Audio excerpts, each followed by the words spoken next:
আজি এ সকাল সুন্দর হোক, আম্রকাননে অনুশ্রী দেবী কি করছো একা একা? ঝুলে আছে আম আঙিনার পরে। প্রচণ্ড গরম পড়েছে, উত্তপ্ত কাশ্মীর, চারিদিকে নাজেহাল হয়ে গেলাম। আর এই গরম রৌদ্রে আম দারুণ লাগবে। আমের এই আচারও দারুণ লাগে।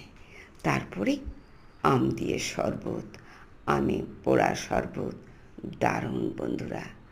তাই বলি, ওগো আম, তুমি যখন পাকবে কি দারুণ হবে তোমার এই রূপটা দেখতে। এখন সবুজ, এরপরে তুমি তো রঙিন হয়ে উঠবে, তাই না?